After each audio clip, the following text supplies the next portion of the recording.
저도 한 사람의 그 신앙인으로 살아가면서요. 우리가 신앙생활 안에서 가끔씩 생기는 어떤 궁금증이 있습니다. 내가 이 문제를 신앙으로 어떻게 극복할까 궁금한 일들이 있는데 저는 이 신앙 안에서 궁금한 부분이 있으면요. 말씀을 보면서 그 궁금함에 대하여 답을 얻을 때까지 계속 묵상을 하는 그런 습관이 있습니다. 제가 지난 한 주간 살아가는 동안에도 아주 궁금한 부분이 하나 있었는데 그걸 가지고 묵상하게 되었어요. 묵상하다가 이것은 나 혼자 묵상할 부분이 아니라 내가 묵상한 부분들을 함께 나누면서 우리가 신앙의 중요한 좀 답을 함께 찾아봐야 되겠다 하는 그런 생각이 들어서 오늘 말씀의 제목을 이렇게 정해봤습니다. 우리 같이 한번 읽어볼까요? 왜 그는 크리스찬인데 자살을 선택했을까? 여러분 이 부분에 대해서 궁금한 적이 없으십니까? 제가 선교지에서나 한국에서나 오랜 세월을 설교를 했지만 이 제목으로 설교를 한 적은 한 번도 없었어요.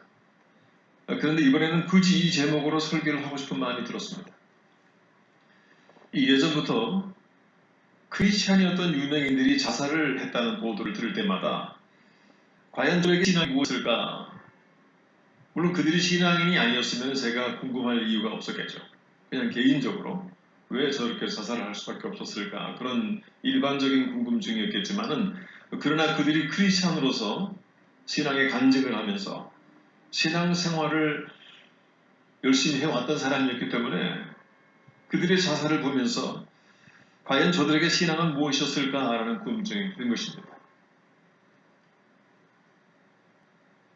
그들도 하나님의 백성으로 믿음을 가지고 신앙생활을 이어나가던 사람들인데 그들을 믿는 하나님이랑 내가 믿는 하나님이랑 같은 하나님이신데 어째서 그들은 그 하나님 앞에서 스스로 죽음을 선택할 수밖에 없었을까? 여러분 불과 얼마 전에는요. 독실한 크리스천으로 알려졌던 그 배우 전미선 씨가 자살했다는 보도를 우리가 봤죠. 이분도 교회들에 다니면서 신앙 간증도 하고 다른 사람들에게 신앙적인 권면을 해주는 그런 독실한 신앙인이었어요. 그리고 지난주 한 주간은 그 정두원 의원의 자살을 보도 들으면서 여기저기에서 사람들이 모이면 수근수근 나누는 대화가 그 대화였습니다. 이분도 종교적인 갈등을 하다가 결국에는 크리스찬으로 정착을 해서 기독교 방송에 출연해서 간증도 하고 사람들에게 신앙생활을 권유했던 그런 사람이었어요. 이런 정황들 때문에 같은 신앙인으로서 신경이 복잡해지지 않을 수 없는 겁니다. 한때는 사람들 앞에서 자신이 신앙인이라고 공개하면서 다른 사람들에게 신앙에 좋은 영향을 주려고 이런저런 말을 했던 사람들이에요. 자, 그런데 도대체 무슨 연유로 그들은 자살을 했을까? 그들의 삶 속에 신앙심이 갑자기 사라진 것도 아닌데 여전히 그 신앙 안에 머물면서 왜 그들은 크리스찬인데도 자살을 선택할 수밖에 없었을까? 이것은 한번 좀 깊이 생각해야 할 굉장히 중요한 문제입니다. 그냥 궁금한 거로 끝나야 할 그런 부분이 아니라고 생각을 해요. 그것도 세상 사람들이 동경하는 공인의 자리를 구축하고 나름대로 남부를 것이 없다고 보여주는 그런 사람들의 모습이었습니다. 근데 그 신앙이 어째서 결정적인 순간에 그들을 지켜주지 못하고 스스로 포기하고 목숨을 버렸을까? 이 질문에 대해서 답을 좀 찾고 싶은 마음이 있었던 겁니다. 여러분 그것을 지켜보는 신앙 없는 사람들은요. 신앙이 별거 아니었구나 이렇게 말할 수 있잖아요. 그걸 보면서. 그리고 그것을 지켜보던 크리스천들은 같은 신앙인으로서 신앙의 혼돈을 경험하게 되는 거예요. 누군가의 죽음을 바라보면서 내 신앙의 혼돈을 바라보게 되는 겁니다. 그렇기 때문에 그 문제의 답을 찾기 위한 묵상은 굉장히 가치 있는 시간이지요. 일단 오늘 말씀의 제목이 왜 그는 크리스찬인데 자살을 선택한 것일까? 그 첫 번째 답을 제가 한번 내보겠습니다. 자, 같이 한번 읽어볼까요? 값싼 구원은 생명을 지켜주지 못한다. 조금 작은 표기를 해요. 그러나 궁극적으로 우리 질문에 대답이 될 수 있는 첫 번째 대답입니다. 우리가 다른 표현으로 이거를 좀 표현하면요, 이렇게 표현할 수 있어요. 같이 보죠. 잘못된 구원가는 결코 생명을 지켜주지 못한다. 이 대답의 그 의도를 정확하게 좀 이해하기 위해서 한 걸음 더 들어가서 다른 표현으로 한번 보겠습니다. 시작. 잘못된 신앙 믿음은 결정적인 순간에 아무런 힘을 발휘하지 못한다. 이것이 오늘 질문에 대해서 우리가 가질 수 있는 첫 번째 답입니다. 제가 조금 전에 값싼 구원은 생명을 지켜주지 못한다는 표현을 사용했어요. 제가 왜 굳이 값싼 구원이라는 이 자극적인 표현을 사용했냐 하면은 그 이유를 어느 정도는 여러분 짐작하실지 모르겠습니다만은 값싼 구원이라는 표현이 나타나는 배경을 우리가 좀 알아야 됩니다. 그러려면은요, 기독교에서 말하는 구원관이 다른 종교에서 말하는 구원관하고 아주 특별하게 차이가 나는 특수한 한 부분이 있어요. 우리가 그 부분을 한 번 더 짚어봐야 됩니다. 그냥 우리가 일반적으로 신앙인이라 내가 구원받은 백성이다, 뭐 그 정도의 상태에서 머무는 것은 다른 종교인들도 마찬가지예요. 그런데 우리 기독교가 가지고 있는 구원관에는요, 다른 종교들이 가지고 있는 구원관하고 다른 아주 독특한 하나의 부분이 있습니다. 여러분, 다른 종교에서도 구원을 말해요. 그래서 불교는 일정한 분량의 돌을 닦거나 수련을 통해서 열반하게 되는 그러한 교리를 가르치지요. 덕을 쌓아서 그 쌓은 공덕하여서 어느 일정한 단계에 이르게 됩니다. 해탈을 하게 되고, 그래서 인간이 원하는 어느 단계에 도달하게 되는 거예요. 그것도 그쪽에서 이야기하는 구원관입니다. 이슬람에서도 지하드라고 해서 알라를 위해서 자살폭탄 테러범이 되면 특별한 은혜를 받게 되고 천국 중에서도 최고의 천국에 가게 된다는 거예요. 평생 동안 영원히 아름다운 여인들이 시중을 드는 특별한 천국에 가서 영원한 생명을 얻게 된다. 그것이 그들이 가지고 있는 구원관이에요. 그러니까 자살 테러가 많이 일어나는 겁니다. 그런데 이 모든 것들은 인간이 스스로 쌓은 훌륭한 공덕을 인해서 얻게 되는 구원의 결과물이라는 공통점이 있어요. 다른 종교에서 가지고 있는 구원관들을 여러분이 쭉 둘러보시면 인간들이 스스로 쌓아놓은 공덕과 노력과 희생과 의와 이러한 것들을 통해서 얻게 되는 결과물이에요. 이렇게 하면은 이렇게 된다. 그 조건에 합당하게 살아가는 모습을 통해서 열심히 희생하면서 살아가는 과정을 통하여서 얻게 되는 구원관입니다. 그런데 기독교의 구원관은요, 이것과 정면으로 대치해요. 기독교는 인간이 스스로 쌓은 공덕을 그가 받는 구원의 원인으로 절대로 말하지 않습니다. 오히려 그렇게 말하는 사람들은요, 율법주의자라고 성경적이 아니라는 진한을 받아요. 인간이 쌓아온 의와 공덕과 희생을 통하여서 구원을 받게 된다면 그 과정을 통해서 하나님의 절대적인 은혜가 업신여김을 받기 때문에 그것을 인간 중심의 구원관이라고 말합니다. 우리 기독교는 절대 그걸 말하고 있지 않아요. 사람들은 은근히 그럴 거라고 생각하기 차지만은 성경의 구원관은 절대 그걸 말하지 않습니다. 바로 그것이 다른 종교가 가지고 있는 구원관하고 기독교의 구원관의 완전히 큰 차이점이에요. 그 중요한 차이점이 굉장히 중요합니다. 이 특별히 다른 구원관의 차이를 좀 더 우리가 확인하기 위해서 우리가 다음의 내용을 같이 한번 읽어보겠습니다. 시작. 우리가 구원받기 위해서 어떤 공로를 세워야 하거나 인간의 노력으로 구원을 얻을 만큼의 의를 이루어낼 필요가 없고 인간은 어차피 그렇게 할 수도 없는 존재이다. 구원은 오직 하나님의 은혜로 믿음을 통해 우리에게 주어지는 하나님의 선물인 것이기 때문에 그 앞에 우리가 행한 그 어떤 것을 구원받을 만한 공로로 내세울 수 없는 것이다. 결국 구원은 값없이 주어지는 절대적인 은혜인 것이다. 여러분, 이것은 굉장히 중요합니다. 오늘 우리가 가지고 있는 설교의 제목인 그 질문의 대답이 그 독특한 구원관의 차이점 속에서 먼저 들어있어요. 한번 그 대답으로 같이 한번 들어가 보려고 노력했으면 좋겠습니다. 그런데요, 사실 인간적인 상식의 기준에서 보면요, 인간의 구원을 얻기 위해서 뭔가 대단한 수행을 하고 또 배낭 하나만 둘러매고 먼 순례의 여정을 떠나서 그 종교에서 정해주는 순례지를 다 다니면서 외롭게 수련을 하고 수련을 하는 것이 훨씬 더 양심적이고 더 근사해 보이지 않습니까?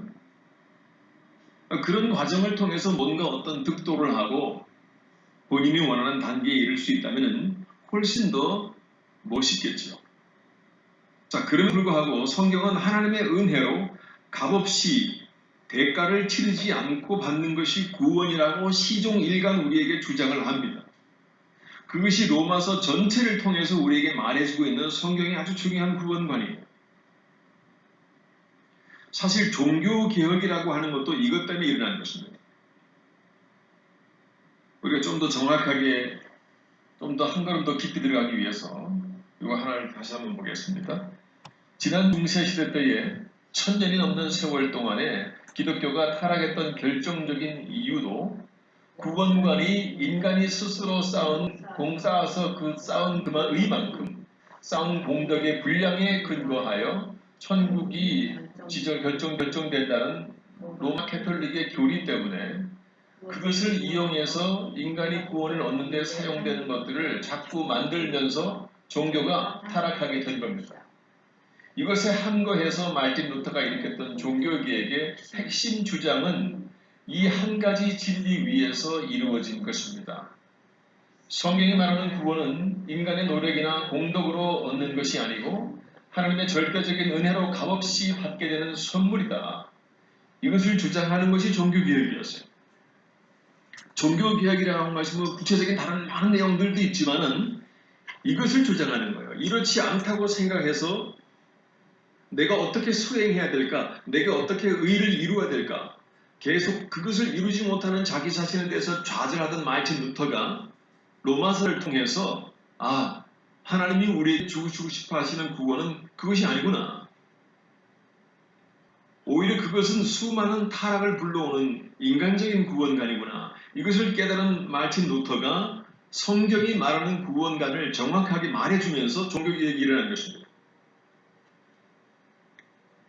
제가 기독교의 구원관이요, 다른 종교와 구별되는 이 부분을 좀 더 집요하게 짚고 넘어가는 데는 이유가 있어요. 기독교의 구원관은 인간의 노력이 그 원인으로 작용하는 것이 아니라 값없이 받는 것이라고 말한 이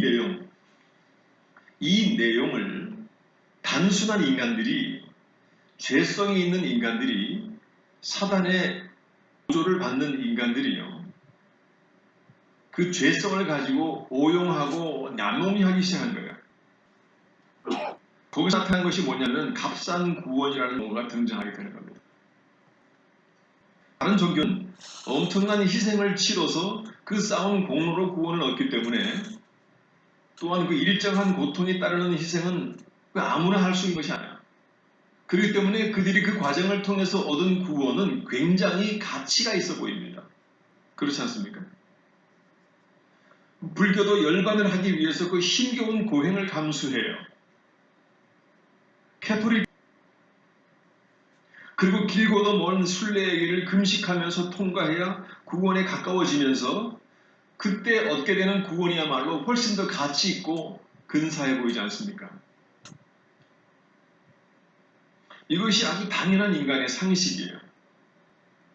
그런데 기독교는 오히려 이것을 아니라고 주장하면서 값을 치르지 않고 선물로 받는 것을 구원이라고 말하다 보니까 그 말의 깊은 의미를 모르는 사람들이 기독교에서 받은 구원을 값싼 구원이라고 인식한다는 겁니다. 값싼 구원. 그래서 신앙인들끼리 이렇게 말해요. 천국 가는데 다른 거 다 필요 없고 믿기만 하면 하늘나라 간다. 이렇게 말하잖아요. 그리고 구원받고 나서 마음대로 살아도 일단 하나님 나라는 간다더라. 또 그렇게 말하죠. 이렇게 말하다 보니까 우리가 받은 구원이 값싼 구원이 되어버린 거예요. 그리고 표현은 그렇게 안 하지만은 신앙인들의 마음속에 구원이 값싼 구원으로 자리를 잡고 있는 겁니다.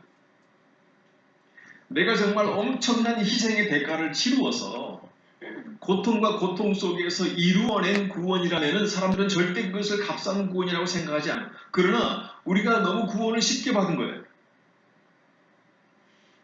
아무런 값도 치르지 아니하고 하나님의 절대적인 은혜로 받은 사랑의 선물이기 때문에 구원을 그렇게 이해하는 것이 우리의 믿음이다 보니까 어느새 그것을 사탄은 우리 마음속에 값싼 구원이라고 자리잡게 만들어버린 겁니다. 여기에 신앙인들의 결정적인 약점이 있어요. 이렇게 말합니다. 사람들이. 예수님에게는 우리가 있는 모습 그대로 가기만 하면 우리를 다 받아주셔. 또 우리가 예수님을 영접해 주기만 하면 그분이 너무 좋아하셔. 그분은 우리를 간절히 기다리고 있기 때문에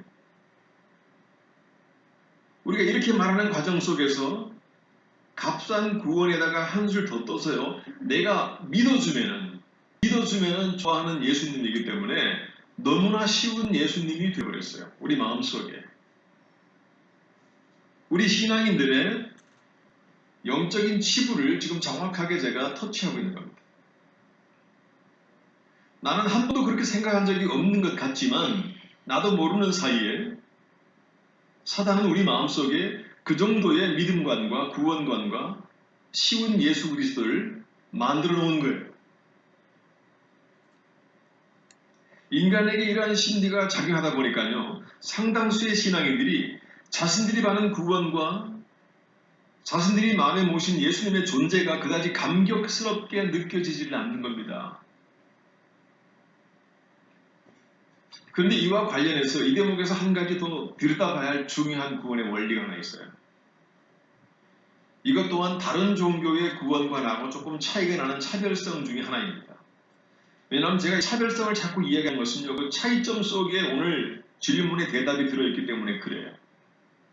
제가 그 대답으로 여러분들을 이렇게 계속 모시고 가는 겁니다. 지금. 우리들이 잘 알고 있는 듯 하지만은요. 어쩌면 어정쩡하게 명료하게 정리되지 못한 그러한 부분일 수가 있는 거예요.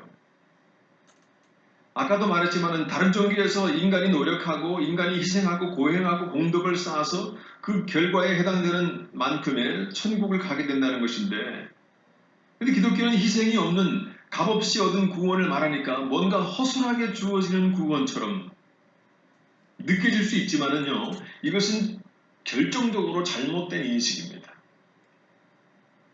이것을 우리가 짚고 넘어가야 돼요.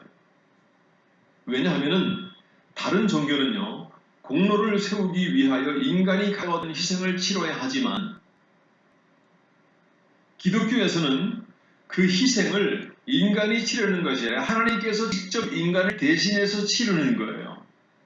공로 없이 얻는 구원이 아니라 값을 치르지 않고 얻는 구원이 아니라 그 공로와 값을 치르는 분이 우리 인간이 아니라 하나님이라는 사실에 우리 기독교의 구원관에 엄청난 차이점이 있는 겁니다. 이걸 잃어버리면 우리는 구원관 속에서 허접한 값싼 구원 속에 살아가는 거예요. 여러분 진리와 가짜 진리는요 종이 한 장 차이예요.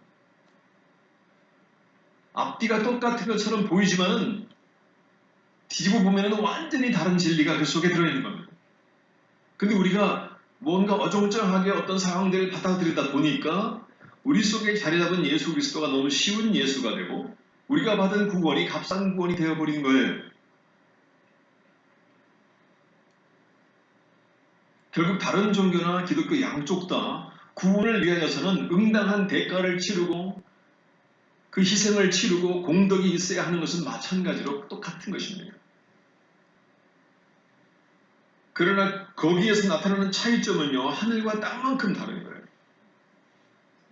인간이 치를 희생을 하나님은 스스로 치르시고 인간이 치를 그 죄의 대가를 하나님께서 당신께서 엄청난 고통의 과정을 겪으면서 그 대가를 치루어 주시는 거예요. 왜? 어차피 인간은 그 대가를 치를 만큼의 의를 쌓을 능력이 없기 때문에 그냥 그 단계 속에서 머물면서 몸부림하다가 포기할 수밖에 없는 그러한 존재이기 때문에, 아주 무능력한 존재이기 때문에 하나님은 인간에게 그것을 기대하지 않습니다.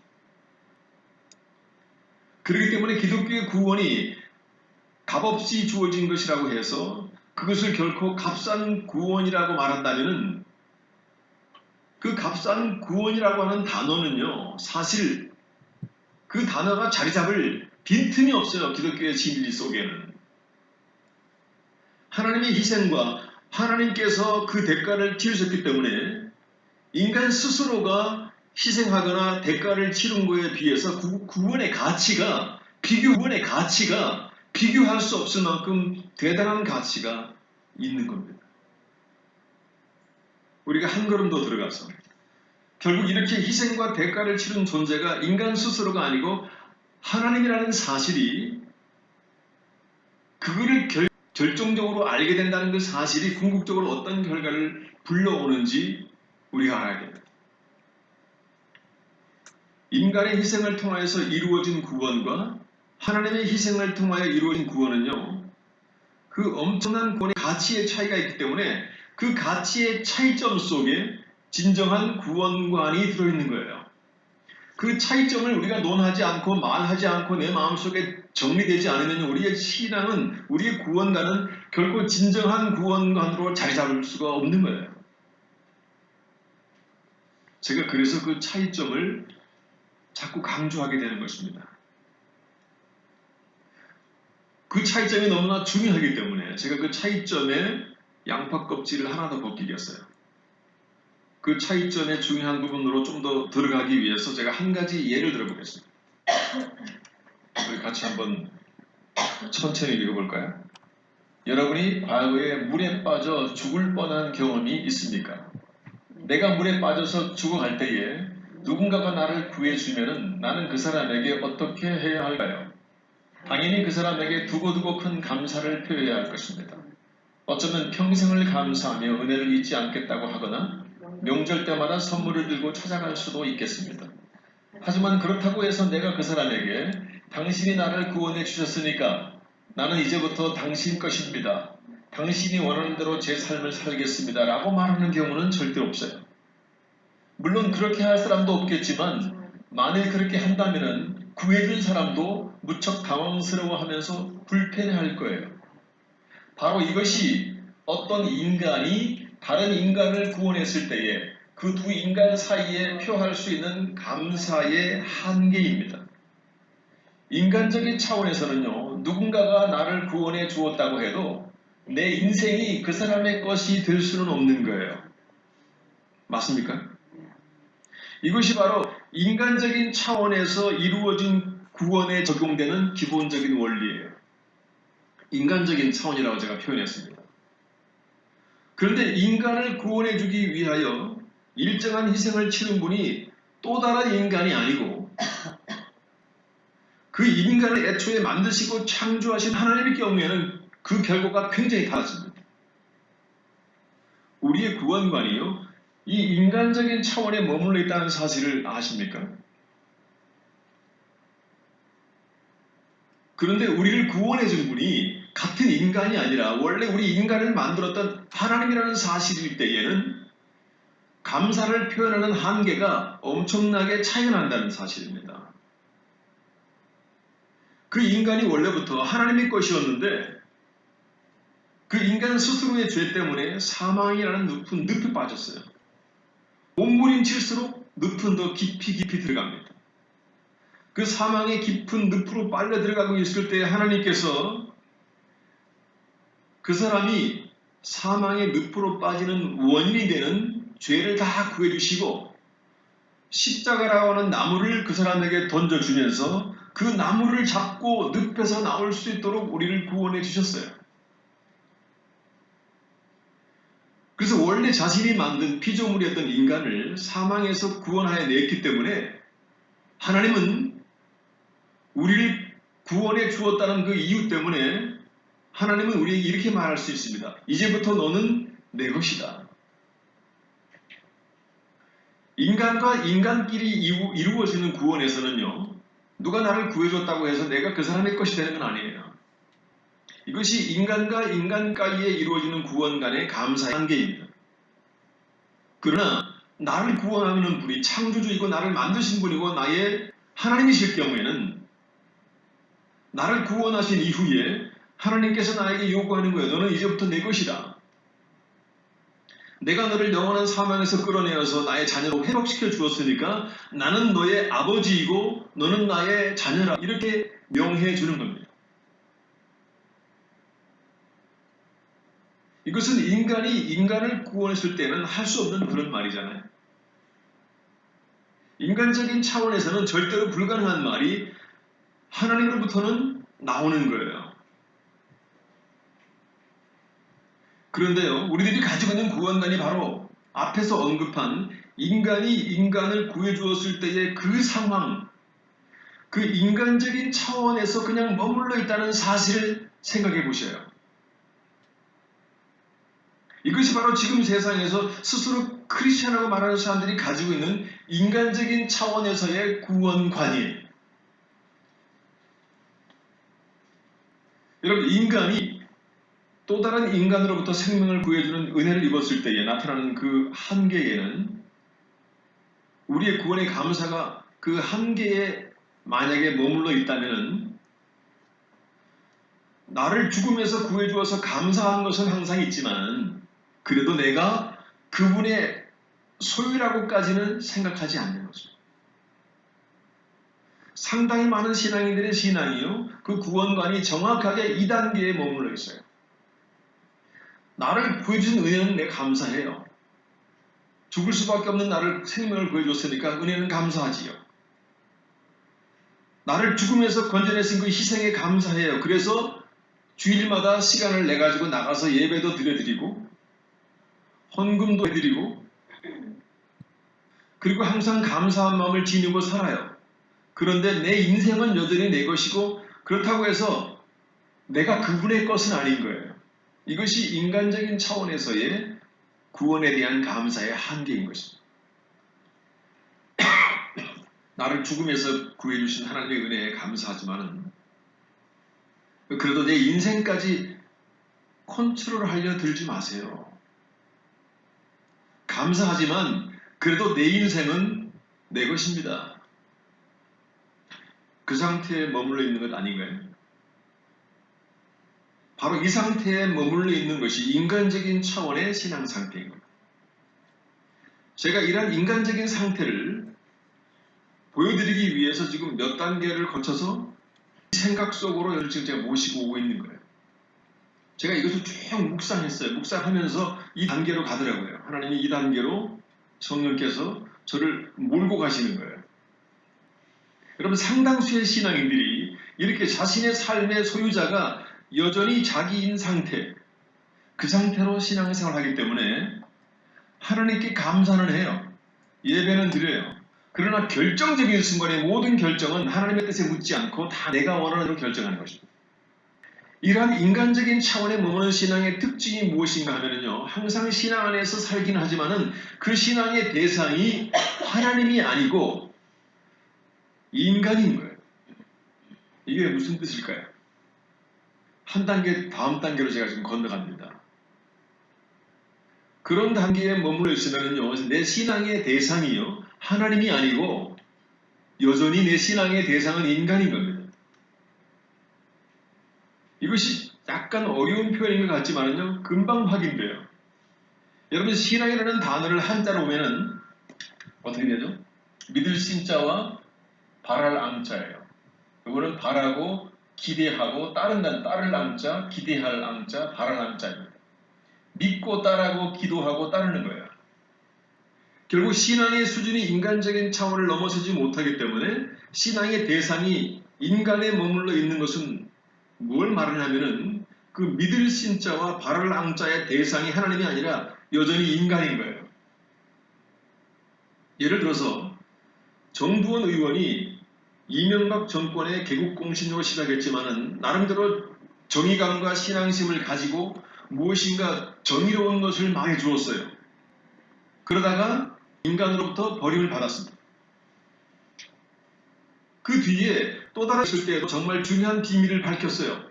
그 신앙의 정의감 때문에. 그런데 그것을 밝혔다는 이유 때문에 그 정권으로부터 또다시 버림을 받았어요. 그런데 말이죠. 이 대목에서 중요한 것이 있어요. 그때에 그의 정의감의 원인이 신앙의 대상이 하나님이고 그 신앙의 대상이 그를 만드신 창조주라면은 그 정의로운 행동 뒤에 하나님을 믿고 하나님을 바라고 하나님으로부터 인정받는 것을 기대한다면은 그 뒤에 이어지는 핍박은요 당연한 것으로 받아들여야 되는 거예요. 핍박도 없이 우리가 어떻게 정의를 구원합니까? 그 혼탁한 공간 속에서. 그 과정에서 하나님으로부터 오히려 자신의 영적인 가치를 인정받고 하나님을 믿고 하나님께 기대하고 하나님께 뭔가를 바라고 하늘의 상급을 쌓고 그 신앙의 대상이신 하나님 그 신앙심은 한없이 보람을 느끼고 핍박받아도 감옥 속에 앉아서 사도 바울처럼 웃을 수 있는 거예요. 그런데 그 신앙이 인간적인 차원을 넘어서지 못하고 있었기 때문에 여전히 권력의 자리에 있는 인간이 자기의 충성심을 인정해주고 이해해줄 것을 바라고 기대하는 거예요. 신앙 안에서 한 행동이지만 여전히 기대감이나 바라보고 믿고 기대하는 것은 인간인 것입니다. 하나님이 아니에요. 신앙의 대상이 여전히 인간인 상태로 머물러 있는 거예요. 물론 그렇지 않다고 말할 수도 있지만은 그러나 그 상태가 마음속에서 아직 머물러 있다는 사실을 누군가가 그에게 말해주지 않았고 그도 스스로 정리가 되지 않았던 거예요. 이거는 심각하게 묵상하지 않으면 머릿속에 정리되지 않는 부분이에요. 아주 간단한 내용 같지만은 그래서 인간으로부터 뭔가를 기대하고 바라고 또 기대하기 때문에 그 믿음이 없어지면서 좌절되면서 심각하게 절망하는 거예요. 그래서 그때도 그는 자살을 시도했으나 미수에 그쳤어요. 여러분 신앙을 가지고 있어도요. 실제적인 생활에서 내 신앙의 대상이 하나님보다 인간이 되면은 세월이 갈수록 어떻게 될까요? 더 우울해집니다. 내가 정의로운 말을 해가지고 그 정의로운 말을 한 다음에 인간의 반응을 바라볼 때에는요 더 우울해지는 거예요. 그래서 대부분이 우울증 세상을 떠나서 우울증으로 세상에서 회피하는 방법으로 그 문제를 마무리해요. 그러한 연유 때문에 내가 가진 신앙이 결정적인 순간에 전혀 나에게 위로가 되지 못하고 나를 붙잡아주지 못하고 내 생명을 지켜주지를 못하는 거예요. 우리 신앙의 대상은 하나님이에요. 하나님께 인정받고 하나님을 바라고 하나님을 믿는 신앙이 아니면은 내가 받는 구원은 여전히 너무 쉽게 받은 값싼 구원의 자리에 머물러 있는 겁니다. 이 최근에 자살한 두 유명 신앙인도요. 그들이 신앙하는 대상이 하나님보다 더더욱 인간이었다는 사실을 한 번쯤 생각해 봐야 돼요. 어떤 한 사람은요. 그 남편이 하나님보다 더 믿고 바라고 기대하는 신앙의 대상이 되었을 수 있어요. 인간들로부터의 인기와 인간들 사이에 얽혀있는 감춰진 여러 가지 갈등과 문제들 속에서 계속 인간만 바라보고 있는 거예요. 신앙이 있지만은 신앙의 위로자와 대상, 내가 기대하는 그분의 대상이 하나님이 아닌 겁니다. 또 다른 한 사람도 얼마 전에 새로운 아내를 맞이해서 그 아내를 바라보고 믿고 기대하고 신앙의 대상이 되는 거예요. 그가 자신을 인정해주고 수많은 주변의 사람들이 자기의 권력자로서의 정의감과 행동을 인정해 주기를 바라는 거예요. 근데 수많은 사람들이 자기를 외롭게 방치해 두고 있단 말이죠. 그가 하나님을 계속 바라봐야 되는데 하나님을 바라보지 아니하고 인간을 자꾸 바라보니까 가까이에 있는 인간이나 조금 떨어져 있는 인간이나 자꾸 인간만 바라보니까 우울한 거예요. 자꾸 우울증이 내 마음속을 정복하는 겁니다. 바로 그것이 바로 사탄이 우리 마음속을 정복하는 아주 치명적인 방법인 거예요. 내 구원관과 신앙의 대상이 제대로 자리 잡고 있지 못했을 때에 내 마음속에 와지는 신앙적인 우울감, 그거 굉장히 중요한 것입니다. 여러분, 인간은 그냥 사랑하고 이해해주고 그냥 품어주고 긍휼히 여길 대상이지, 인간이 하나님보다 더 큰 신앙의 대상이 절대로 될 수 없는 거예요. 하나님은 그것을 굉장히 싫어하십니다. 그래서 그것을 우상이라고 이렇게 말씀하죠. 우상이 동상을 크게 금덩어리로 만들어 놓은 것이 그것이 우상이 아니라 우리 마음속에 내가 기대하고 바라고 내가 인정받기를 원하는, 내가 끝없이 바라보는 그 대상이 하나님이 아니고 인간일 때에 그 인간이 누가 되었든지 간에 그 인간이 나에게 우상이 되는 거예요. 제가 오늘 말씀의 제목의 두 번째 대답이 뭐냐면요, 나는 그분의 자녀이면서 주님의 제자라는 것입니다. 이 단계로 한 걸음 더 우리가 들어가야 돼요. 우리 예수님께서는요, 주님을 따르는 수많은 신앙인들에게 그들이 가지고 있는 신앙이 그들을 지켜주고 유사시에 그들의 생명을 지켜주고 고통 속에서도 웃을 수 있는 신앙의 큰 힘을 얻기 위해서는 그냥 너희들이 하나님의 자녀로서의 자리에만 머물러 있는 것이 아니라 너희가 내 제자가 되어야 한다고 말씀하셔요. 그 신앙이 그들을 지켜주기 위해서는 딱 그 단계까지 와야 된다고 말씀하셔요. 여러분, 하나님은 한 분이시지만요, 하나님은 성부 하나님이시고 또 성자 하나님이시고 성령 하나님이시죠. 그 삼위는 각각이 다른 인간을 향한 역할이 다 다르셔요. 성삼위일체의 하나님께서 우리 인간을 지켜줍니다. 마치 그것처럼 하나님의 자녀인 우리 인간 신앙인들도요, 하나님의 자녀이기도 하지만은요, 하나님의 또 우리 주님의 제자인 거예요. 우리가 그것을 잊으면 안 됩니다. 그것이 뭔가 하면요, 하나님과의 수직과의 관계. 이게 십자가의 원리인데요, 십자가는 수직선과 평행선이 가로지르는 거예요. 이 수직관계는 하나님과 나와의 자녀관계, 아버지와 자녀의 관계입니다. 그러나 이 수평관계는 내가 세상에서 다른 사람들과 더불어 살아갈 때에 내가 주님의 제자로 사는 거예요. 그래서 주님은 이 제자론을 굉장히 강조하십니다.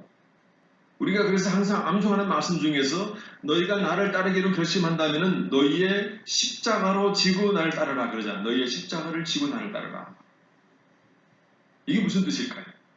복음서에 이 말씀은 계속 반복이 됩니다. 읽어볼까요? 이 예수께서 제자들에게 이르시되 누구든지 나를 따라오려거든 자기를 부인하고 자기 십자가를 지고 나를 거주이라. 무리와 제자들을 불러 이르시되 누구든지 나를 따라오려거든 자기를 부인하고 자기 십자가를 지고 나를 따를 것이니라. 똑같은 말씀이에요. 누가복음도. 이때 우리가 지는 십자가가 뭔가 하면은 이 십자가에 대한 다양한 해석이 있지만 가장 이상적인 성경의 해석이 뭐냐면요, 우리가 수직관계에서는 내가 하나님의 자녀로서 감당해야 할 일들에 대한 십자가예요. 그리고 수평관계에서는 내가 수많은 인간들과의 얽혀있는 관계 속에서 내가 주님의 제자의 모습으로 살아가는 그 일을 감당하는 것입니다. 이 두 가지의 우리의 모습을 감당해 나가는 것이 우리가 져야 할 십자가라는 거예요. 제가 한 걸음 더 들어간 다음에 이제 말씀을 마무리하겠습니다. 누가복음 9장 32절의 말씀이 들어있는, 이 내용이 들어있는 본문으로 같이 한번 들어가 보겠어요. 그 본문 속에 중요한 메시지가 들어있습니다. 자, 누가복음 14장 말씀 같이 한번 보십니다. 수많은 무리가 함께 갈새 예수께서 돌이키사 이르시되 무릇 내게 오는 자가 자기 부모와 처자와 형제와 자매와 더욱이 자기 목숨까지 미워하지 않으면 능히 내 제자가 되지 못하고 누구든지 자기 십자가를 지고 나를 따르지 않는 자도 능히 내 제자가 되지 못하리라. 너희 중에 누가 망대를 세우고자 할진대 자기의 가진 것이 준공하기까지에 족할는지 먼저 앉아 그 비용을 계산하지 아니하겠느냐. 그렇게 아니하여 그 기초만 쌓고 능히 이루지 못하는 보는 자가 다 비웃어 이르되 이 사람이 공사를 시작하고 능히 이루지 못하였다 하리라. 또 어떤 임금이 다른 임금과 싸우러 갈 때에 먼저 앉아 1만 명으로서 저 2만 명을 거느리고 오는 자를 대적할 수 있을까 헤아리지 아니하겠느냐. 만일 못할 터이면 그가 아직 멀리 있을 때에 사신을 보내어 화친을 청할지니라. 예수님께서 제자론을 말씀하실 때 굉장히 핵심에는 중요한 메시지예요. 이 메시지가 아주 깊은 묵상이 필요합니다. 하루는 예수님께서 당신을 따르는 수많은 사람들에게 무엇인가를 말씀해 주셔야겠다고 결심하게 돼요. 사람들이 따르는 숫자가 많아져요. 수천 명이 따르는데 저들이 앞으로 신앙생활을 어떻게 해나갈까? 저들에게 수많은 어려움이 있을 텐데 그때그때마다 그들을 결정적인 순간에 지켜줄 수 있는 신앙심을 내가 주어야 되는데, 그래서 결론적으로 주님이 주시겠다고 말씀이 뭐냐면 제자에 대한 메시지예요. 제자. 우리가 26절을 읽으면 조금 거슬리는 표현이 하나 나와요. 무릇 내게 오는 자가 자기 부모와 처자와 형제와 자매와 더욱이 자기 목숨까지 미워하지 아니하면 능히 내 제자가 되지 못하고. 여기 보니까 부모, 처자, 형제, 자매를 그리고 자기 자신의 목숨까지 미워하지 않으면 제자가 못 된다고 이렇게 말씀하시네요. 굉장히 부담이 되는 표현이에요. 여러분, 우리가 신앙생활 할 때에 가장 문제가 되는 것은 인간관계입니다. 내 가까이에 있는 식구들과 내 동료들, 직장에서의 상사관계, 상하관계, 이렇게 내가 얽혀있는 수많은 사람들과의 그 관계를 해결해 나가는 것이 내 신앙에서 무엇보다 중요한 숙제이죠. 이렇게 얽혀있는 여러 가지 문제들이 항상 신앙에서 깊은 딜레마는 인간관계 속에서 나타나요. 가끔씩 내 신앙을 좌절시키고 내 신앙을 무너뜨리는 사람들도 어떤 특정한 인간으로부터 그런 결과가 나타나기도 합니다. 여기 미워하지라고 하는 말이요, 좀 마음에 걸리는 표현이지만은 이 해석이 지금 번역이 좀 잘못되었어요. 성경에 나오는 미워한다는 표현은 우리가 생각하는 개념에서 hate, 싫어하고 증오하고 분노하는 개념이 아니에요. 똑같은 단어가 창세기에 보면 기록이 되어 있는데요. 야곱이 라헬과 레아와하고 결혼하게 되잖아요. 삼촌이 속여서 야곱을 더 일꾼으로 더 많이 써먹으려고 야곱이 아주 사랑했던 라헬을 주지 아니하고 레아를 줍니다. 그래서 속아서 레아와 함께 결혼하게 되고 그 뒤에 라헬과 함께 결혼하게 되면서 두 여인과 함께 살게 돼요. 그때 성경에 보니까 레아가 미움을 받고 이렇게 표현되어 있어요. 이때 미워한다는 것은요, 싫어한다는 말이 아니라 덜 사랑을 받는다는 얘기예요. 사랑의 우선순위에서 두 번째로 있다는 사실입니다. 야곱이 레아를 미워하는 것이 아니라 야곱은 레아보다 라헬을 더 사랑했다는 뜻이에요. 이것을 성경 표현에서 레아가 미움을 받았다고 잘못 번역이 되어 있지만은 레아를 싫어한다는 말이 아니라 사랑의 관계 속에서 우선순위가 라헬에게 있다는 것을 그렇게 그냥 번역한 것 뿐이에요. 비슷한 말씀이 마태복음 보니까 아버지나 어머니를 나보다 더 사랑하는 자는 내게 합당하지 아니하고 아들이나 딸을 나보다 더 사랑하는 자도 내게 합당하지 아니하며, 이때도 합당하지 않다는 표현이요, 비슷한 단어인데 사랑의 우선순위를 말해주고 있는 거예요. 그래서 오늘 본문의 말씀은 단순히 좋아하고 미워하고의 얘기가 아닙니다. 문자 그대로 신앙의 문제인 거예요. 내가 가까이 있는 사람들이 내 신앙의 대상이 되면 안 된다는 거예요. 내가 믿고 바라는 대상이 오직 주님이고 하나님일 때에 그가 주님의 제자가 된다는 거죠. 옆에 있는 사람들은 내가 사랑하고 더 이해해주고 용납해줄 그러한 대상이지, 그들이 내 신앙의 대상이고 믿고 바라고 기대하는 그 이상의 대상이 되면 안 된다는 것입니다. 그렇게 되면 내 신앙이 굉장히 인간관계 때문에 요동하고 흔들리고 복잡하게 얽힌다는 거예요.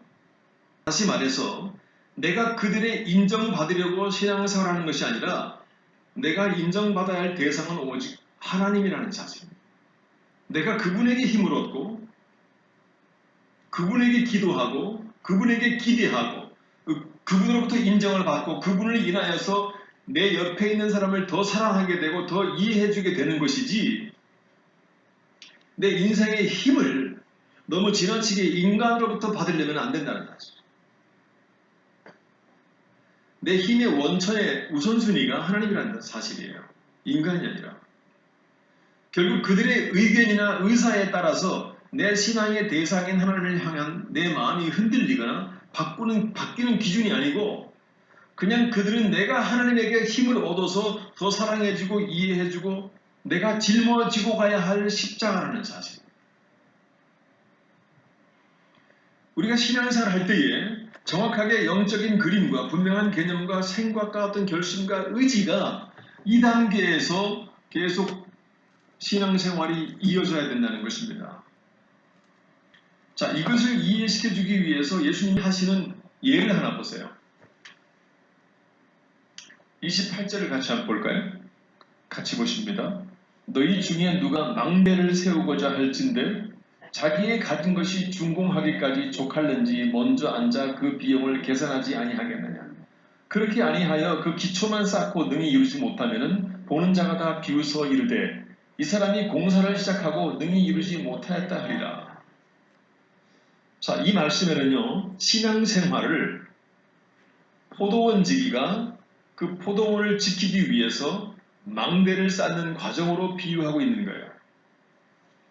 다시 말해서 이 망대라고 하는 것은 원두막이에요. 그리고 물건을 쌓아두는 창고도 되고, 자, 이런 과수원에 원두막을 세울 때에도 자기의 가진 것이, 내가 가지고 있는 비용이 그 원두막을 잘 쌓을 만큼의 돈이 되는지를 어떻게 해요? 먼저 앉아서 그 비용을 계산하지 않겠느냐. 그렇게 하지 아니하면은 그냥 기초만 쌓고 능히 이루지 못하고 그걸 지켜보는 자들이 이 사람이 공사를 시작하고도 능히 이루지 못했구나 이렇게 비웃지 않겠느냐. 하물며 너희의 영생이 걸린 신앙생활을 하면서 구체적인 신앙의 그림을 그리지 못하고 제자의 모습으로 살아가야 한다는 정확한 신앙의 그림을 그리지 못하고 결심하게 되면은 시작하는 과정 속에서 머물고 좌절하고 넘어질 수밖에 없다는 거예요. 그것을 우리 주님이 정확하게 알고 계신 것입니다.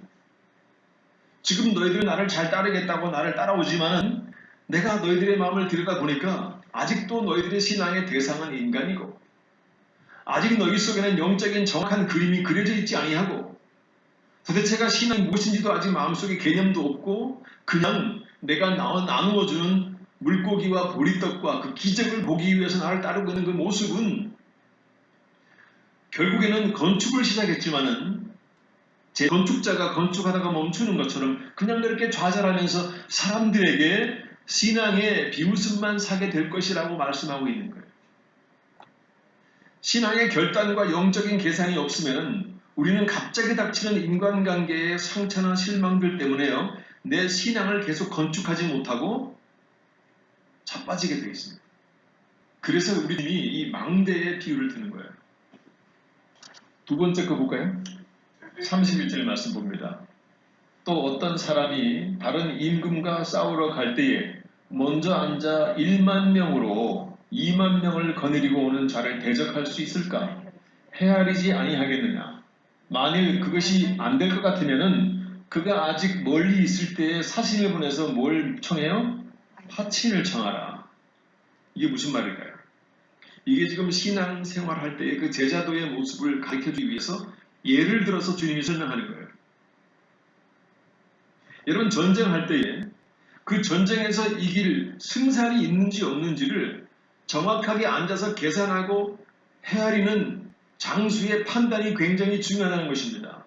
그거 없이 무작정 전쟁에 뛰어들 장수가 없지요. 그런데 우리가요, 그거 없이 무작정 주님을 따르겠다고 나선 신앙인의 모습과 똑같다는 거예요. 결국 이길 승산이 없으면은 주변의 강대국의 화친을 요구해서 아니면은 적군의 그 수장과 화친을 요구해서 그 전쟁을 멈춰야죠. 그래야만 내 모든 병사들이 살아날 수 있습니다. 여러분 우리들이 사탄과 싸우고 세상과 싸울 때에 이길 승산이 있을까요? 앉아서 생각하고 계산하고 나 자신을 바라보면은 이길 승산이 없어요. 여러분 신앙생활은 전쟁입니다. 영적인 전투라고 말해요. 그래서 하나님은 말씀을 기록할 때마다 십자가의 군병, 의의 병기, 말씀의 갑옷, 성령의 검, 전투적인 용어를 많이 사용해요. 왜 그런가 하면 신앙생활은 가볍게 되어진 것이 아니기 때문에 그렇습니다. 자, 전쟁터라는 적수가 내가 1만 명의 군인을 가지고 있는데 상대방을 보니까 2만 명이에요. 그렇다면 내가 싸우기 전에 먼저 뭘 해요? 두 개의 비유 속에서 공통된 표현이 있어요. 한번 보세요. 굉장히 중요한 표현입니다. 먼저 앉아서 그 비용을 계산하고, 또 밑에 뭐라고 나와 있죠? 먼저 앉아서 헤아리고, 먼저 앉아서 비용을 계산하고, 먼저 앉아서 헤아리고. 내 신앙의 생활이 어떻게 이루어질까? 내가 싸워야 할 신앙의 전쟁이, 영적인 전쟁터가 어떤 모양일까? 적군은, 사탄은 나에게 얼마나 강한 대상일까? 나는 얼마나 나약한 존재인가? 이것을 앉아서 계산하고 헤아리다 보면요, 더 강한 하나님에게 손을 내밀어서 화치를 요구해야 되는 거예요. 그런 신앙의 정확한 깊이 있는 묵상과 그림과 영적인 그림 없이 무턱대고 하는 신앙생활은 어느 순간에, 결정적인 그 순간에 그 신앙이 나를 지켜주지 못하고 그냥 그 전쟁에서 질 수밖에 없다는 거예요. 나는 하나님의 자녀이지만은, 그러나 또 나는 하나님의, 우리 주님의 제자인 것입니다. 제자는요, 주님과 함께 세상에 나가서 전쟁하는 거예요. 영적인 전투를 하는 것입니다. 신앙생활은 만만한 것이 아닙니다. 자, 그렇다면은 우리보다 강하신 그분의 손에 나를 맡기고 내 손을 내어 밀고, 그분이 나를 붙잡아주고, 그분이 나에게 힘이 되어주고, 그분이 성령으로 나에게 오셔서 매 순간에 나에게 명철함을 주셔서 정확한 매 순간의 판단력을 흐리지 않도록 나를 지켜주셔야 된다고 그분을 붙잡고 기도하고 그분에게 도움을 청하는 거예요. 그러지 않으면 제대로 된 건축 못뿐만 아니라 제대로 된 전쟁도 못할 뿐만 아니라 우리는 전쟁터에서 어느 순간에 그냥 내 스스로 신앙도 포기하고 다 포기하고 세상을 떠나야겠다고 결심하게 될지도 모르는 것입니다. 오늘 하나님께서는 말씀을 통해서 여전히 너희는 내 자녀이지만 내가 성령을 보내서 너희를 붙잡아주고, 너희가 매 순간 세상에 나가서 싸우고 전투하고 인간관계하고 뭔가를 해결해 나갈 때에 지혜를 주고 힘을 주고 용기를 주겠다고 어필하시면서 우리가 손을 내밀기를 우리 주님이 바라시는 겁니다.